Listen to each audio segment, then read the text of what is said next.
Bonjour à tous et bienvenue. Vidéo old school aujourd'hui, c'est-à-dire pas de montage, un maillot vénérable d'un club britannique, en l'occurrence Leyton Orient, la perle de l'Est de Londres, le tableau et une coupe de cheveux tout droit sortie de l'oreiller. Alors nous sommes à la veille de la cérémonie du Ballon d'Or, un trophée pour lequel je ressens une certaine indifférence. Néanmoins, je voulais réaliser une vidéo sur le lobbying et surtout les intérêts derrière ce trophée. Je vais pas vous dire qui va gagner, pour qui je suis, j'en ai strictement rien à cirer. Moi, ce qui m'intéresse, c'est déjà, on va faire un petit peu d'histoire et comprendre vraiment ce qui se passe parce qu'il y a 50 000 théories, souvent fumeuses, en disant ouais, c'est truqué, ouais, c'est ci, ouais, c'est ça. Ah bon, je vais vous faire un spoiler dans la vidéo, hein, il n'y aura pas de grande révélation, hein, parce que le Ballon d'Or, c'est peut-être l'un des trucs les plus transparents qui existent dans le foot, surtout depuis que la FIFA ne s'en occupe plus. Tiens, c'est étonnant. Alors avant tout, comme je vous dis, petit cours d'histoire et petit hommage aussi, parce qu'on a tendance à énormément critiquer le journaliste, surtout en France, mais je tiens quand même à rendre hommage à Gabriel Hannot, à Jacques Ferrand ou à Jacques Godet et d'autres, qui sont les inventeurs et les créateurs du Ballon d'Or, ceux qui ont été à l'initiative. Et donc, c'était des gens de France Foot. C'est pour ça que le Ballon d'Or France Football. De même, ces gens-là étaient derrière la création de la première, de l'ancêtre de la Ligue des Champions, c'est-à-dire la compétition européenne entre les clubs. Et oui, ce sont les gens de l'équipe et France Foot qui ont eu ces idées-là. Il faut toujours quand même s'en rappeler qu'ils ont laissé un véritable patrimoine, et également dans le cyclisme, dans la manière dont on parlait de ce sport-là, c'est-à-dire avec la littérature cycliste, on peut dire, dont Philippe Brunel aujourd'hui à l'équipe, et je pense l'un des nobles descendants. Alors, après tout cela, on va sortir le tableau les enfants. Parce que le Ballon d'Or, ça a toujours été important. Hein. Faut pas dire qu'aujourd'hui, voilà, les joueurs pensent plus qu'à ça, etc. Peut-être que ça a été accentué, mais le Ballon d'Or a toujours été important. Pourquoi? Parce que c'est la reconnaissance du sport collectif le plus individualisé et le plus individualiste. Je dis souvent que le football est une excellente porte d'entrée socio-culturelle, politique, historique, etc. Et même pour le Ballon d'Or, je trouve. Parce que, bon, je ne suis pas sociologue, mais de mon petit regard, hein, je peux me tromper, je trouve qu'on vit dans une société de plus en plus individualiste et individualisée. C'est-à-dire qu'aujourd'hui, tu as beaucoup de gens, ils disent supporter un club, mais si tel joueur ne joue pas, ça ne va pas. Tu as l'impression qu'ils sont plus supporters du joueur que du club. Alors c'est peut-être un changement d'époque, je ne sais pas trop. Mais ça déjà, c'est le premier point que je tiens à noter. Deuxième chose, c'est que quand tu vois notamment avec les réseaux sociaux, il y a une tendance à l'individualisme, il y a une tendance au moi-je et au besoin de reconnaissance. Alors ça pourrait s'expliquer, je pense, pour diverses raisons. Mais bon, je suis pas vraiment Instagram, moi, vous savez, mais j'ai vu une vidéo récemment où tu as donc des gens qui se refont quasiment tout le corps, enfin bon, avec des trucs de montage là, pour paraître le plus sexy, le plus musclé, le plus je sais pas quoi, la femme qui a le plus de cul, ou j'en sais rien trop quoi, pour avoir des likes et tout. Des gens qui achètent des likes, des machins. Mais c'est super flippant quand tu réfléchis quand même. C'est comme des fois tu vas dans n'importe quel lieu, tous les gens ils se prennent tout le temps en photo, tout le temps, pour montrer aux autres ce qu'ils font, etc. C'est quand même... Bref, moi je trouve ça phénoménal quoi. Donc en effet, quand on dit oui, les joueurs ils pensent qu'au Ballon d'Or, etc. Mais il faut regarder nos propres comportements. On a quand même une tendance au moi-je, tous. Je me mets dedans, tout le monde. Donc quelque part, le football qui est le sport le plus médiatisé et qui est également celui le plus individualisé des sports collectifs, parce qu'on a toujours tendance à mettre en exergue le buteur. Bon, déjà pour une raison si simple, qui peut se comprendre. C'est-à-dire que le foot, il faut quand même marquer un but. Hein. C'est l'action du but qui va créer potentiellement la victoire. Qui va créer la victoire même. Si tu marques pas, tu gagnes pas. Tu peux faire nul au mieux. Donc, je peux comprendre là-dessus. D'ailleurs, quand on regarde le palmarès du Ballon d'Or, c'est vrai que les joueurs défensifs sont très peu représentés. Alors, on peut se rappeler Cannavaro 2006 ou l'exceptionnel Lev Yashin à l'époque, seul gardien à avoir hérité du trophée. Néanmoins, c'est vrai qu'il y a une tendance, une prédomination des joueurs offensifs, des joueurs un peu spectaculaires, etc. Mais ça dépasse aussi le cadre journalistique. C'est quand même quand on va sur un terrain... Bon, le foot, c'est vrai que quand il est fait à l'époque de Platini, Messi, etc., ça procure un certain plaisir. Mais... ça, c'était mon première chose. C'est que donc, je trouve que la reconnaissance que les joueurs ont besoin vis-à-vis de ce Ballon d'Or-là, elle se comprend parce que j'ai l'impression qu'aujourd'hui, tout le monde a un besoin de reconnaissance. Donc bon. C'est pour ça d'ailleurs que Sadio Mané, il y a une petite parenthèse, il a fait un petit numéro médiatique il n'y a pas longtemps. Il a fait pas mal d'interviews et tout. Parce que certains ont dit, ouais, il est en course pour le Ballon d'Or, etc. Oui, mais si tu n'es pas un minimum visible dans les médias, ça va être très compliqué pour toi. Parce qu'aujourd'hui, je pense que vous l'avez compris si vous suivez la chaîne, le footballeur ne s'appartient pas spécialement aujourd'hui et doit, malheureusement pour lui, c'est pas seulement le terrain qui compte. On peut dire c'est triste, etc. Mais c'est la société qui compte. Est-ce que l'homme politique, c'est son programme qui compte? Non, aujourd'hui, c'est aussi son image, c'est tout ce qu'il y a à côté. Sinon, je pense pas que certains auraient été élus, hein. Notamment au Salvador. Tu vois, par exemple, le nouveau président du Salvador, Bukele, a joué énormément sur la communication, les réseaux sociaux, etc. Aujourd'hui, c'est ça. Qui lit vraiment un programme politique? Qui regarde vraiment les matchs pour en parler? Tu vois, c'est comme tous ceux qui te disent que Bielsa, c'est le football total. Bah, regarde la Leeds cette année, c'est le football total. Avant tout, le Leeds de cette année, c'est une solidité défensive exceptionnelle. Mais je m'égare un petit peu, continuons la vidéo Ballon d'Or. Donc, Pourquoi c'est aussi important? Parce de tout temps, il y a eu des contrats avec des clauses pour le Ballon d'Or. Par exemple, même quand Mbappé il arrive au Paris Saint-Germain, il avait réclamé, on ne lui a pas donné ça, que s'il gagne le Ballon d'Or, eh ben, ce serait le joueur le plus payé du club. Et donc ça, ce type de contrat-là est d'accord, c'est depuis très très très longtemps qu'il y en a. Parce que cette récompense est tellement importante pour les joueurs que forcément c'est en adéquation avec des émoluments financiers. Deuxième point, tu as une aide volonté des clubs afin que leurs joueurs soient récompensés. Principalement le Real, qui a toujours énormément aidé Cristiano de tout son poids possible avec ses amitiés, etc. Parce qu'il y a aussi ce côté prestige. C'est-à-dire, je suis le club, type le Real en plus, qui aime bien se positionner comme le club gentleman, etc. C'est-à-dire, nous avons le Ballon d'Or. C'est très très important pour les clubs aussi de dire le Ballon d'Or est chez nous. Pourquoi c'est aussi important, outre le prestige? Parce que derrière, ça va te permettre à tes marques, à tes sponsors, à ton équipementier d'être mis en avant aussi. Parce que vous vous rendez compte à quel point c'est important. C'est quand même une des distinctions les plus attendues, les plus suivies dans le monde. Donc forcément, ça revêt un intérêt pécunier pour les marques et les sponsors. Et évidemment pour les médias qui en parlent abondamment. Pourquoi? Parce qu'il y a un intérêt des gens. Si les gens ne s'y intéresseraient pas autant, il n'y en aurait pas autant.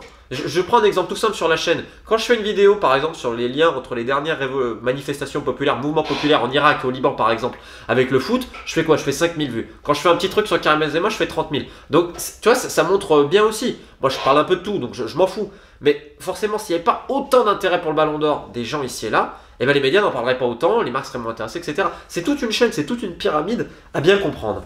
Donc ça, on voit à peu près, on va dire, l'intérêt du joueur. Et donc, ce qu'il faut, si tu veux être élu, comment tu fais? Eh ben, les agents, les gens de communication, etc.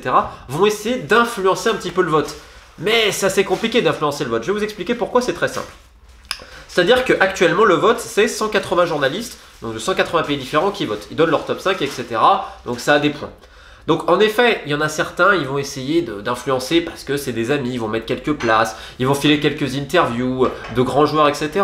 C'est notamment le cas à France Foot, où chaque année, c'est vrai que Jorge Mendes va permettre à Cristiano Ronaldo ou à d'autres de ses clients de s'exprimer forcément dans France Foot. Mais c'est pas parce que France Foot récupère des interviews, parce qu'ils ont ce prestige du Ballon d'Or et que certains gros agents et gros joueurs font toujours un peu attention avec France Foot, que France Foot va forcément te faire gagner. France Foot n'a pas ce pouvoir-là. France Foot, le seul pouvoir qu'ils ont aujourd'hui, c'est de mettre la pré-liste des 30 noms. Alors qu'il y ait un peu de lobbying à ce niveau-là et des relations, on essaye de faire passer un mot, oui, parce que le Ballon d'Or, c'est une élection comme toutes les autres. Et le lobbying existe dans toutes les élections au monde, qu'elles soient politiques ou sportives. Il suffit de voir l'attribution des Coupes du Monde, où là, c'est pas que du lobbying, c'est aussi du carnet de chèques. Mais au final, ils vont changer quoi? Tu peux difficilement influencer sur un jury aussi vaste. Par contre, il est vrai qu'il y a eu une très très grande opacité quand la FIFA avait repris ça, mais ça c'est le deuxième point les enfants. Parce que le véritable intérêt du Ballon d'Or, il est pour cette dame-là, Marie-Odile Amaury, la patronne du groupe Amaury, qui est donc détenteur de France Foot, de l'équipe, mais également d'événements sportifs, que ce soit le Paris-Dakar, et de la marque Ballon d'Or. Et rappelez-vous en 2010, de 2010 à 2015, il y a eu des accords FIFA pour fusionner le Ballon d'Or France Football avec le trophée du meilleur joueur FIFA, pour en faire le FIFA Ballon d'Or. Et avant tout, c'était des intérêts économiques, parce qu'à ce moment-là, le groupe Amaury allait quand même assez mal, et donc il y avait des besoins de rentrée d'argent. Donc quitte à sacrifier le soldat France Football, donc quand même le Ballon d'Or, on va dire la légitimité de France Foot à long terme, et ça reposait vraiment sur le Ballon d'Or. C'était ça qui donnait au magazine sa dimension internationale, comme El Grafico a pu avoir une dimension continentale en Amérique du Sud, France Foot, ça dépassait complètement les frontières de par ce trophée-là, de par l'histoire de ce que je vous ai dit. Ce sont eux les inventeurs quand même, faut jamais l'oublier. Mais sacrifié sous l'autel des finances et d'un groupe qui allait un peu mal, et on a cédé ça à la FIFA. Et pendant 5 ans, ça a été donc le FIFA Ballon d'Or. Et donc là, tu ajoutais les votes des 208 membres, c'est-à-dire sélectionneurs et capitaines, donc des 208 membres FIFA. Et là, tu avais du folklore, parce que des fois, tu sais pas trop qui votait. Tu avais l'influence des fédérations qui étaient elles-mêmes soumises à l'influence des fédérations continentales, c'est-à-dire CONMEBOL, CONCACAF, CAF, etc. Et là, par contre, tu as eu une place aux dérives. Pourquoi aussi? Parce que ça va peut-être surprendre, mais beaucoup de joueurs ne regardent pas le foot. Mais vraiment, prends sur cet exemple-là, Alphonse Areola, il en rigole souvent, il dit ouais, qu'en gros, il ne regarde pas. Mais si admettons Alphonse Areola aurait été capitaine de l'équipe de France, dans un monde hypothétique, il aurait voté pour qui? C'est un mec qui ne regarde pas le foot, ça ne l'intéresse pas. Mais des cas comme Areola, il y en a beaucoup plus qu'on peut le croire. Et admettons, tu prends le sélectionneur de Tahiti, des Fidji ou que sais-je, ou le capitaine, bon, il va regarder quelques grands matchs, mais est-ce qu'il aura un œil aussi avisé que des personnes qui vont regarder tout le temps les matchs? Pas forcément, donc tu vas voter pour qui? Pour les gens que tu connais, pour quelques grands noms, sensibilité perso, etc. Et c'est d'ailleurs là, parce que souvent on entendait oui, Ribéry était privé d'un trophée, Schneider d'un trophée. Mais Schneider et Ribéry auraient gagné le Ballon d'Or si on prenait en compte que les votes des journalistes qui comptaient également dans le FIFA Ballon d'Or, mais qui n'étaient plus seuls. Donc faut pas oublier, ça c'est très important. Et j'ai envie de te dire, il y a eu une opacité réelle dans les votes de la FIFA, parce que la FIFA, en même temps, la FIFA et la transparence, c'est deux dialectes qui ne se comprennent pas trop. Mais sauf que bon, 2015-2016, finalement, c'est fini tout ça, la FIFA refait son truc de son côté, et le Ballon d'Or revient totalement dans le giron de France Foot, et c'est là en fait le deuxième intérêt, c'est que depuis vous avez l'équipe 21. Donc ça, j'ai pas besoin d'expliquer comment l'équipe 21 est née, etc. Et donc là, à partir de là, ils ont créé cette soirée spéciale du Ballon d'Or. Et on passe d'un événement qui se passe à Zurich, important évidemment, ça brille des paillettes, à un événement télévisé à Paris. Ça change déjà beaucoup de choses quand tu passes de Zurich à Paris, avec tout le respect que j'ai pour la ville suisse. Mais là, ça brille. Et aujourd'hui, et ça, c'est à rendre quand même gloire à France Foot, déjà qui a remis un peu de transparence dans ce niveau-là. Donc c'est de nouveau que les journalistes qui peuvent voter, 180. Ils ont juste élargi la préliste. Avant, c'était 23 noms, maintenant c'est 30 noms. Alors on peut discuter de la préliste, etc. Ça, il n'y a pas de problème. Mais au moins, tu sais qui a voté pour qui, comme avant. Et j'ai envie de te dire, quelque part, ils ont réinsufflé un 109 à ce trophée-là qu'on avait bien besoin. Parce qu'avec la FIFA, c'était peut-être c'était devenu un peu compliqué. Les gens commençaient un peu à perdre goût à ce trophée-là. Mais là, de par cette soirée surtout, qui est donc diffusée sur l'équipe 21, donc on en revient à ce que je vais sur Mario Di Lamori. Parce que l'équipe 21, France Foot et tout ça, et le Ballon d'Or, c'est pour elle. Et aujourd'hui, on a réussi à créer un engouement qui est presque similaire au Festival de Cannes, mais pour le foot. Et c'est là où en fait le véritable lobbying il arrive, et le vrai intérêt du Ballon d'Or il est là. C'est-à-dire que ceux qui savent qu'ils ne peuvent pas le gagner, que ce soit les agents de certains joueurs, les joueurs, des conseillers en communication, etc., l'important c'est d'être là, c'est d'être vu, c'est d'être à la soirée. C'est comme lors de l'investiture, par exemple, du président américain ou que sais-je encore, du Festival de Cannes. Il faut être là. Pourquoi? Parce que tu as tous les gens les plus importants de la planète foot qui vont être réunis au même endroit. Ça va faire la fête, ça va rester 2-3 jours à Paris, c'est la vie qui brille, et donc il faut à tout prix être là. C'est une question un peu d'influence, de pouvoir, parce qu'aussi il y a des discussions qui vont se passer pour le mercato d'hiver, pour le mercato d'été. C'est aujourd'hui un lieu de rencontre et un lieu d'influence. Et qui dit lieu d'influence dit des agents hôtes qui vont essayer de faire peser de tout leur poids vis-à-vis aussi des journalistes de France Foot en disant hey, j'aurais besoin d'une autre place, j'aurais besoin de ci, j'aurais besoin de ça, est-ce que tu peux pas m'aider et tout. Et le véritable lobbying en fait, parce qu'on peut difficilement influencer les votes. Tu peux un petit peu, un minimum, je suis d'accord, mais tu peux pas de manière entière.